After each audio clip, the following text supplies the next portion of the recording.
Hello and welcome to Power in Mind, the sports psychology podcast. I'm your host, Mike Ceely. Today, my guest is Zoran Stojković, a mental performance consultant in Victoria, British Columbia, Canada. His company, Kizo Performance, is dedicated to empowering athletes, coaches, and teams in a variety of different sports. Zoran holds 2 master's degrees in sport and exercise psychology. His expertise is in self-talk and recovery, not just physical recovery, but mental recovery as well. Zoran embraces a philosophy of sport performance which focuses on mind, body, and craft.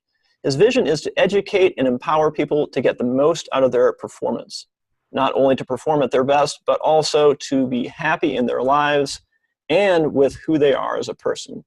Please welcome a man whose positive attitude is infectious in the best possible way, mental performance consultant, Zoran Stojković. Welcome, Zoran. Thanks, Mike. Thanks for having me here. Yeah, how you doing today up there in Canada? Oh, it's great. It's really awesome up here. How's it down in the States? Good, good. I actually did have maple syrup this morning. Oh man, I don't drink water, right? That's right. You guys just drink maple syrup up there. But yeah, it was funny. I was thinking about our podcast today, and so celebrated with a little bit of Canadian pride there. So Zoran, it's really great to have you on the show here. And as I mentioned in the intro, you are really interested in self-talk. And I wanted to start out by just asking you a little bit about self-talk. And I know a lot of athletes know about it, but I don't think they really get deep enough on it. And I'd love to hear basically what you think. First of all, if you could define self-talk for us. Sure. Yeah, Mike, first of all, I'd like to say I'm really excited to be here, and I think you're doing a great thing with this podcast and providing a lot of great value to people, and so I'm really excited to provide some value as well and hope people take something out of this. Awesome. Self-talk. Yeah, self-talk is, how would I define self-talk? Self-talk is the things we say to ourselves, either in our head or out loud. And there's a lot of different dimensions of self-talk. Like we can use self-talk to set goals. We can use self-talk to motivate ourselves. We can use self-talk that's negative. We can use self-talk that's positive. So there's a lot of different dimensions. So that's basically the definition of self-talk. Great, great. Now, why would you say it's important for athletes to become more aware of self-talk and maybe start using it as a tool? Yeah, absolutely. So self-talk is directly linked with confidence, Mike. And any sports performance coach or mental performance coach will tell you that confidence is what we say to ourselves. And if we can become aware of what we're thinking, what we're saying to ourselves during performance, during the day, and in our relationships as well, I think we can, and we can tailor it in a more helpful way that can have a big impact, not just in our performance, but on our overall happiness. Great, great. Would you say in your work with athletes that most athletes are aware of their self-talk, or that it's kind of under the radar, they're not really aware of it? I would say there's both. There's athletes that fall in both buckets. I'm not sure which bucket is more full, but I would say for sure that the younger generation that I work with, the millennials and the generation after that, tends to not be as much aware of it. And that perhaps comes with age and that sort of thing. I think younger people are generally not as aware of their self-talk. Now, young people who have done really well in their sport and have focused on the mind and training their mind to perform may have actually done that sort of work, so they may be more aware of it. But somebody who's just coming into a mental training session may not be as aware of it. Yeah. That makes sense. Yeah. Can you give us an example of, say, negative self-talk, and then also an example of like how to switch that to positive self-talk? Okay, sure, absolutely. An example, so I never call it negative self-talk. My terminology for it is inner chatter, or I might say it's the inner critic. Okay. And I I call self-talk inner dialogue. It just seems more, it clicks with people a little bit more. And so inner dialogue can, a part of it can be inner chatter. And an example of inner chatter, Mike, is you suck. You say it to yourself, I suck. I can't do this. She's better than me. He's too strong. Yeah. Depending on the sport. If you're a cyclist, for example, that sort of self-talk may be related to the pain, because cycling is a very endurance-heavy sport, right? And pain comes in sooner or later. So the self-talk may be related to the pain. So what would a rider say, for example? What do you think? What would some thoughts be? Yeah, it's great when you're mentioning pain. So, being a former bicycle racer, and it's subtle. It's funny how self-talk works. It's kind of like your thoughts, but with a little bit of a voice to them. And that's why I was asking you, like, do you think people are aware of it or not? Because it's just under the radar. And I do remember things like, this person's better than me, or like, for example, my weakness was sprinting when I was a bicycle racer. So it'd come down to a sprint, and I wouldn't, utter the words, but it would be there, like you say, like an inner chatter of, I can't do this, or it's going to be so hard to beat this person. And that's why I, proposed it as kind of negative, but I like the way you put it. It's more of like an inner chatter. And so yeah, it would be related to, at least, for me, trying to beat somebody in a tough situation where I knew it wasn't maybe my strength. So. Yeah, absolutely. And so that's a great, you gave some great examples, Mike, and you asked for some positive ones. And a good example of that would be, I can endure this. Okay. I can last through this. I got this. It's really personal. There's no magic bullet for this. It's what you come up with as a competitor. And so one really neat tool that you might, your listeners might want to try if they're competitors, is writing down those that inner chatter. What's the things that come to mind? And you write it down on a sheet like this or on a cue card. And then you go down the list and you say, look, is this, you go down statement by statement and say, look, is this actually true 100% of the time? Uh-huh. I suck. Is this true 100% of the time? No, that's not true. So you cross it off. Uh-huh. You cross it off. On another side of the paper, you write some epic thoughts or power thoughts. And that's the opposite. So that's the positive self-talk, if you will. Right. And those thoughts can be anything that make you feel good. And they may be things that are not true. Uh-huh. The best way to word that is starting with the I, having it in the present moment, and having it be not in a negative way, in the sense that an example would be, I can endure this. I'm not saying I won't give up. I'm saying I will endure, if you see the subtle difference. Yeah. Yeah. So there's one little okay. tool. Now it's interesting where I'm looking at sort of the power on dividing it up, on a cue card or two sheets of paper, where you have the, sort of the negative, if you will, on one side, and then the power thought right next to it to kind of counter it.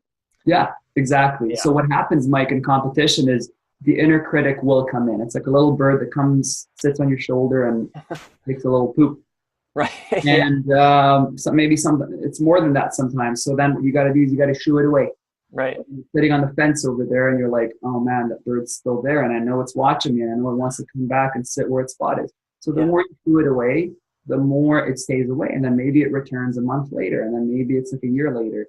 But that, you get that bird to go away by having those power thoughts or epic thoughts and repeating them day in, day out. That's how you build the confidence. And then that confidence, once you believe that, you actually start actualizing it in real life. Got it. I love the metaphor of the bird. It makes me think of like having, like a hawk on another shoulder, like your power bird, and you're like a weak pigeon who poops or something. I think there is a power in kind of personalizing or getting that voice in a way out of your head and into some sort of metaphor. And then adding a little humor too might even be good. It depends. But yeah, so So you think, so is repetition really important if you want to be installing, if you will, these power thoughts? Is this something that athletes need to do daily, or can they just do it weekly, or what do you suggest? Yeah, so Mike, that is really individual. As a rule of thumb, repetition, I would say deliberate practice is a better word for it. As in, when you're repeating it, maybe you're picturing it in your head as you're doing it. Okay. Maybe you're just becoming more involved with it, if you know what I mean. And not just reading it off a card, but you're actually reading it and you're fully present while you're reading it. That would be better than just saying it out loud to yourself. Right. But what I've seen some athletes do is make a recording of their power thoughts or epic thoughts and plug in on the bus on the way to competition with their team. That's a great idea. I love that. Yeah. So just using the power of your own voice and hearing that through your head like that. Yeah. Absolutely. Yeah. And that does sound important, of not just merely repeating it, the exercise, but getting some real feeling behind that, I think, is important. Absolutely. So that's great. Let's see. What do you think? I'm really actually fascinated by the whole concept of self-talk and why it exists in humans, because we all have it. And again, some of us aren't aware of it right away, but it's definitely there for all humans. And I'm curious your thoughts on why that exists, or why there is this, maybe even like a default, I won't call it negative, but it's sort of this default sort of chatter that's kind of critical. Why do you think that exists? Is there evolutionary purpose for it? Or what do you think? Yeah, Mike, I think you're spot on. I definitely think that self-talk served as a protective mechanism and is the reason why each of us is here, because our ancestors had that sort of self-talk, tens of thousands of years ago in the forest. When you hear a bush rustle, you're not going to be like, oh, whatever, it's just a bird. No, the first thing that's going to come, it's a saber-toothed tiger. Right. So that self-talk was used to kind of alert our attention. But I also think that as humans became more and more sophisticated, self-talk grew as well. And what that allowed us to do is to plan and to create and to form more safe communities so that communities survive. And this is way back. Sure. We don't have to think about those things. And your listeners and I, we don't have to think about those things, but somebody at some point did. And I think their self-talk is absolutely huge, absolutely important.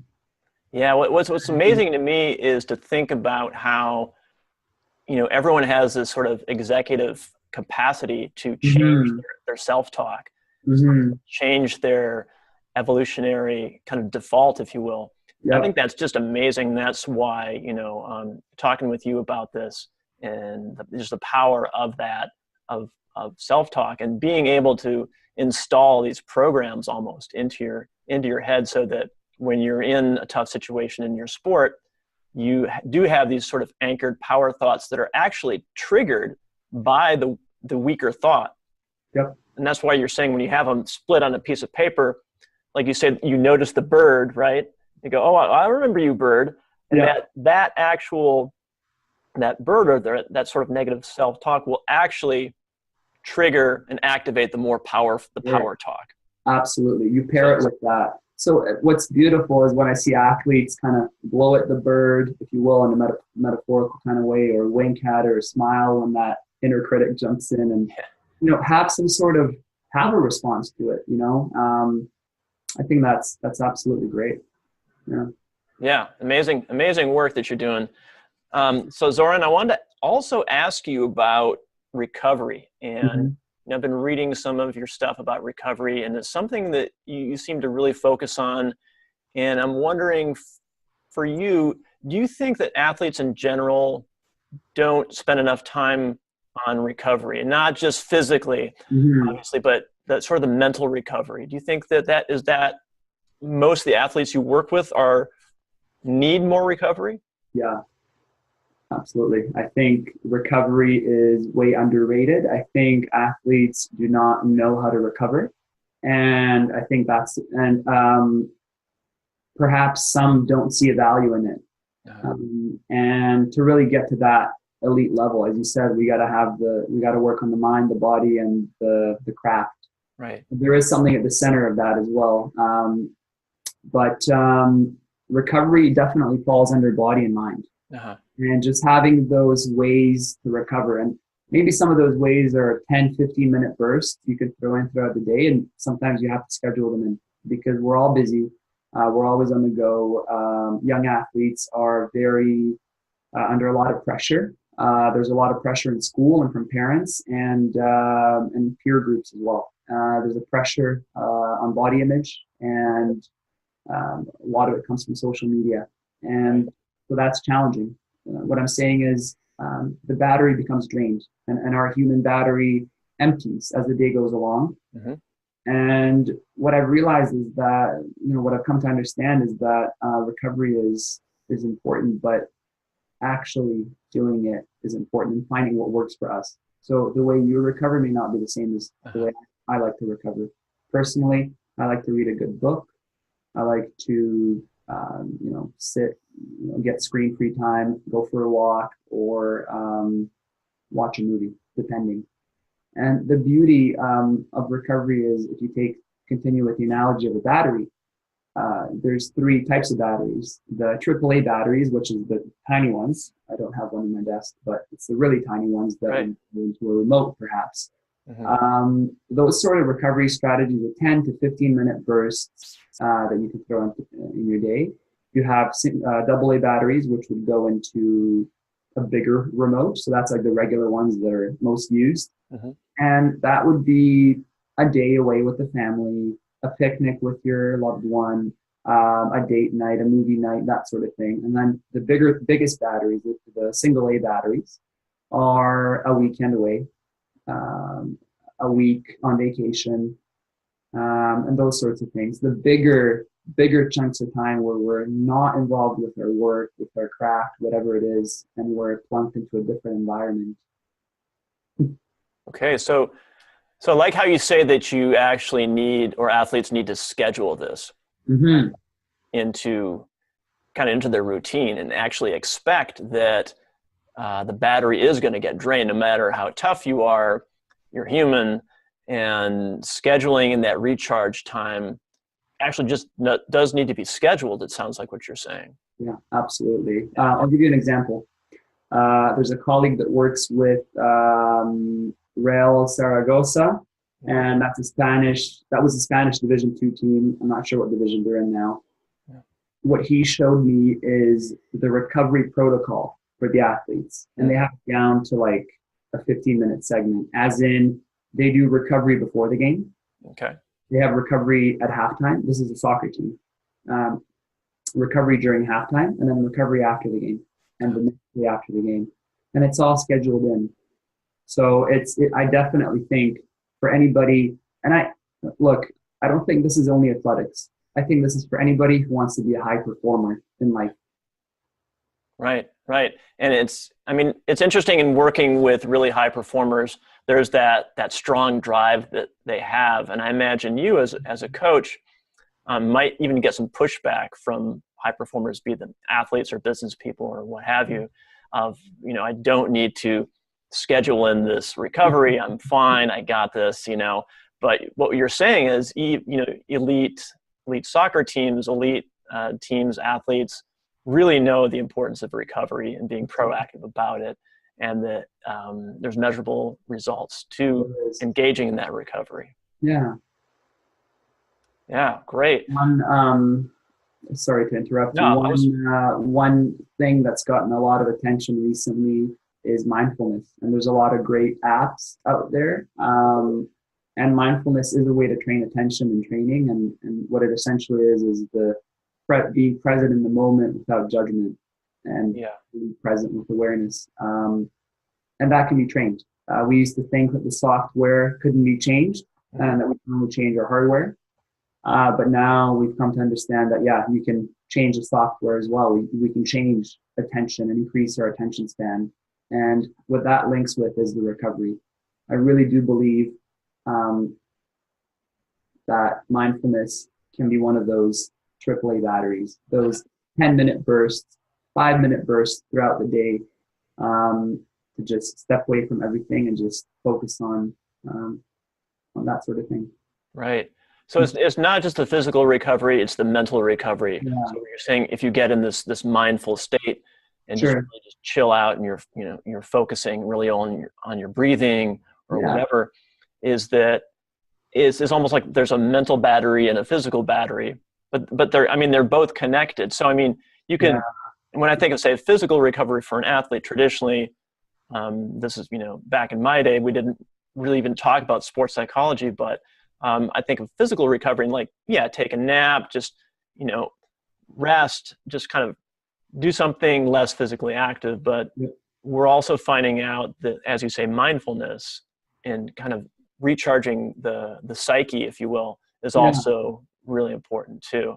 And that's absolutely important. And you make a really good point, Mike, that there's no like physical battery and mental battery or cognitive battery. Yeah. What research seems to be suggesting is that they come from the same battery. Uh-huh. But we see it as different, but they actually come from the same source. And that source is recharged in multiple ways, depending on who you are as a person and what you click with. Yeah, that's awesome. So another thing I want to ask you, Zoran, was, I guess, a bit more of a personal question for you. Mm-hmm. And you had some experience in tennis. That was what you spent some time doing before studying sports psychology, basically, right? Mm-hmm. Yeah. Can you share maybe for you either a challenge or a success that you had related to sort of the mental aspect of performance, say when you were playing tennis? Okay. A challenge or? Yeah, something where maybe, I guess what I'm wondering is, like for me, I'll just share, when I was bicycle racing, it was actually my final season where I started really making gains in my performance, and it was more the mental aspect of it. And I got really fascinated in that, and I can cite plenty of challenges and, I'll call them failures, mentally. And so I'm wondering if there was a point for you that you might recall in your sport where maybe you lost a match and you knew that you were better, and you're aware now of kind of what was going on for you in terms of, say, maybe negative self-talk or something like that. Yeah. Thanks for sharing, Mike. That came up with one memory here. So I played tennis. I started tennis pretty late. I started when I was 11, and people usually start when they're 5 or 6. So they have those 5 or 6 years. They had 5 or 6 years on me. Yeah. And so that was definitely challenging. What comes to mind is one tournament match I was playing, and so I was competing against a friend, somebody who I practiced with. Yeah. And that's not an issue for me. I don't have an issue with competing your friend forward and then going for coffee or whatever after. Sure. It's not. What happened here is I completely choked. And choking is something that happens in tennis. In golf, they call it the yips. I'm not sure if cycling has a term for it. But essentially what happened is my body froze up. And not in the sense that I couldn't move, but I couldn't do the nuances in the game that I was used to. So the craft really suffered because my mind was really tense. Right. The body and the craft suffered because my mind was tense. And so that was really challenging. That was really challenging for me, and completely underperformed, and it was not exciting. But now looking back on that, I can connect the dots a little bit as saying the mind wasn't something I worked on. It was not something 10 or 15 years ago that coaches talked about. Yeah. They tried to, but it wasn't something they talked about. So interesting. It just, for me, what comes to mind right away is, especially at that age, of playing a good friend of yours, right? I'm also into sort of like subconscious kind of things too. I'm wondering if the choking or the yips or whatever could have been something where, like, an unconscious thing about, I don't want to beat my friend. I really don't. Well, maybe. You know what I mean? Right. It could have been. Well, look, we both wanted to win, and maybe he felt the same way. Uh-huh. Right. Because we're buddies. But I mean, I think that shouldn't be an issue. It shouldn't be, right? But because that happens. The world is so small. You probably competed against people you were friends with. Sure, right? sure. Yeah. So just part of the game. Uh-huh. It's interesting. So you could actually feel kind of like physically your body feeling restricted. Oh yeah. Definitely. Interesting. That actually would lead into my next question for you, Zoran, is you speak also about kind of like this athlete speedometer, if you will, which is like there's 3 speeds, like a slow, a fast, and then an also ideal speed for an athlete. Can you talk a little bit more about that concept? Yeah. Sure. Yeah. Sure, Mike. So every performer has this sort of speedometer in us. As humans, we have this, and what it means is we have 3 speeds we can operate at. Our slow speed is a speed where people typically say they are lethargic, they don't care, they're drained, they're not motivated. Okay. The too fast speed would be something along the lines of I'm anxious, I'm overexcited, I'm making rash decisions, and things such as those. And then the optimal speed, or the zone, or flow, that's all the same. Ideal performance is really individual. And in that ideal performance state or flow, it really depends how you feel. I've talked to a lot of different athletes, and people use different words to describe it. The point of it being, it's important to write this down on a piece of paper, divide it into those 3, and say how you feel in each of the 3. And then what happens is, because you wrote it down, you're opening the door to awareness. And awareness is the first step. When you're aware that you're going too slow, you can say, oh, I'm going too slow.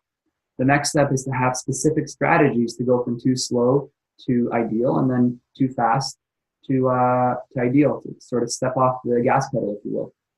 I see. So basically, like the slow speed would be like a lethargic, say like if we're talking like a tennis match, you might notice that maybe you didn't warm up enough, or that things are just going a little slow. And it's a physical, it's like it's in your body. So you notice this in your body. Yeah. Let's say that someone is kind of typically kind of slow to warm up, a little bit lethargic before athletic events. Would you have any suggestions for kind of getting them amped up a little bit more into their ideal zone?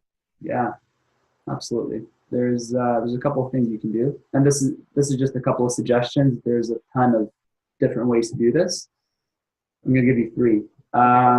One thing may be that your heart rate is too low, so you may need to warm up more and get that heart rate higher. Not crazy high, but a little bit higher. And I don't know what that little bit means. That, again, is individual. Another thing might be is to integrate music into your pre-performance routine. And what the pre-performance routine does is it just allows you to just feel at home and feel more comfortable going into different venues and competing.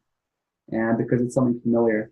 And if you make a playlist of songs that click with you, that's great. It might be rap or hip hop. It might be pop. It doesn't matter. Right. And a third one might be, perhaps, do you have a third one? Is there anyone that comes to mind when I say those 2? Well, it just makes me think about just in terms of different personal styles and kind of like what your default is. I'm thinking more pre-competition. So there are athletes through their entire careers, being even professionally, who will just get a certain level of anxiety kind of no matter what. I mean, before pre-competition. And there's other athletes that are a little more chill and maybe need to get a little more warmed up and a little more into it to get into that optimal zone. So I like what you're saying about, saying we use the lethargic example. of getting some music to kind of stimulate you. Mm-hmm. It makes me think of sort of personalizing sort of a recipe, if you will, Mm-hmm. for each style of athlete. I mean, maybe there's some athletes who are just gifted with being in that zone just naturally before they come into the competition. That's cool. That's very I rare. believe that does exist. There's Yeah. probably a continuum, right? There's people Yeah. a little more easier to get into the zone. But I think a lot of even really great athletes, there's some that are really on the higher anxiety spectrum, just kind of naturally, and some on the lower. So how can you get your sort of like your pre-competition ritual or recipe going? And I like what you're saying about music. What do you think about, say, someone who does, and this seems more problematic to me, someone who has anxiety? So if we think about Kevin Love, for example, Cleveland Cavaliers, who just basically was talking about having a panic attack due to anxiety. Yeah. This was in the news, and it was really powerful that he brought this up. But it seems more of a problem for an athlete, at least to me, managing that sort of that higher speed speedometer anxiety end than having an athlete who's more on the lower end.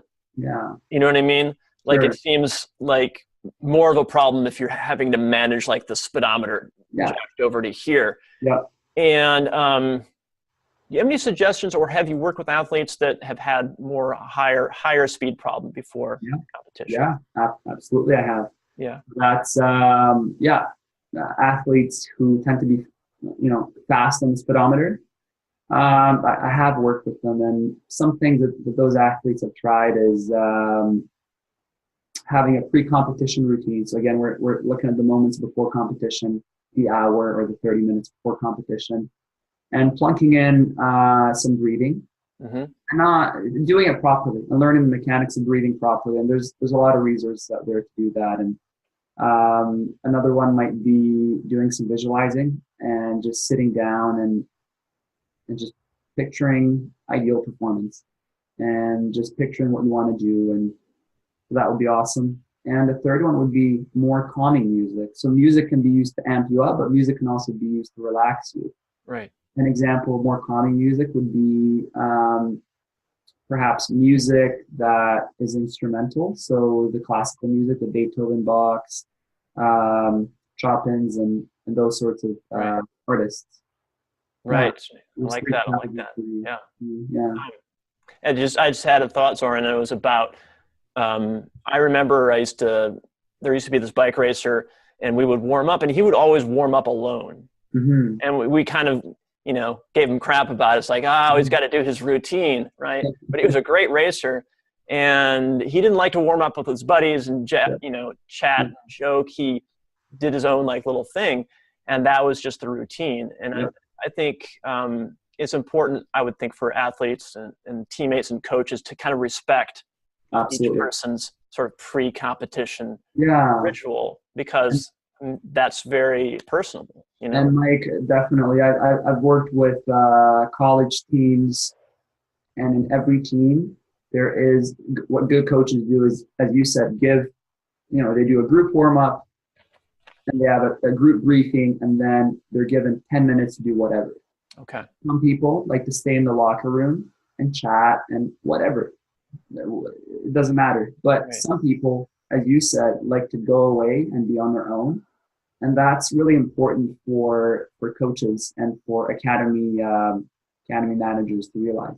Yeah. Yeah. And and for us, even like for your listeners as well, to understand which one they are. Are they somebody who needs to just tone down and not see family members for the hour before the race, or is that something they're okay with to keep focus? Yeah. And knowing that that's okay, that each person has their own personal kind of thing. Oh, absolutely. There's no recipe. There's no three bullet points that every athlete can follow. That's an old school way of thinking that doesn't work. Right. Okay. Great. So Zoran, lots of great information. And I have my final question, because we're wrapping up here. And it's kind of open-ended, but I like to ask this: why is sports psychology or sport performance or mental high performance important to you? It's got to be a perfect philosophical answer. No, kidding. Why is it important to me? Yeah. Well, you know a little bit about the model that I see the world through, which is the mind, body, craft, and I see there's something in the center, and the center is the why. Right. So why is it important to me? It's important to me because we have, as a people, as humans, we've started with working on the craft and only working with the ball, only working on the bike, only working in the office as a CEO. What we then started to connect is the body is something that's important. And if we train in the gym, even if it doesn't directly influence our performance, we're going to perform better. Right. Why is that? Because something happens in the mind. It's about rebalancing of chemicals and all sorts of things that it just helps. The latest addition to that group has been the mind. And what I believe is that we can make gains there because especially if we practice mental skills the right way. Why is it important to me? Well, I love it. Mike, you look at my bookshelf over here, you look at my books, that's the things I love. And what my mission is to learn as much as I can, make models from what I know to be as simple as possible so that I can spread the message and give value to people around me. Awesome. Yeah, and that's it. I mean, you love it. You straight up love it. That's and obvious. Hopefully somebody takes something that I said and it gets them to do something. It gets them to make some sort of positive change in their lives, something that they wouldn't otherwise have done. And if that can happen, I'll be really happy. Awesome. That's awesome, man. So Zoran, it's great talking with you today. Before we go, I wanted to ask you, where can people find you online?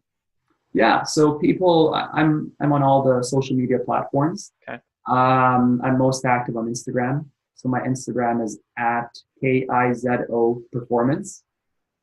And I'm sure you'll put that in the... I'll put a link in and all that for sure. But other than that, I'd love to get some questions from your listeners, and I respond to everything. So if people would love to reach out to me on social media, I'll get back to them. Fantastic. So everyone listening today, Zoran here has been talking about some really helpful techniques and tools for sports psychology here for all of us, and definitely reach out to him, ask him questions. As I mentioned, he's a really, really positive-minded person, so he'd love to hear your story and help you. So Zoran, thanks so much for joining today on the Sports Psychology Podcast, Power in Mind, and we'll definitely be in touch because I like talking to you, and you got some awesome ideas. Mike, thank you. You as well, and I really appreciate the opportunity to be here with you. Thank you so much. Okay, thank you. Thanks, everybody. Thanks for watching Power in Mind, the Sports Psychology Podcast, where we talk to inspiring people in the world of sports and find out more about their mental game. Until next time, be positive, inspire others, and explore your mind.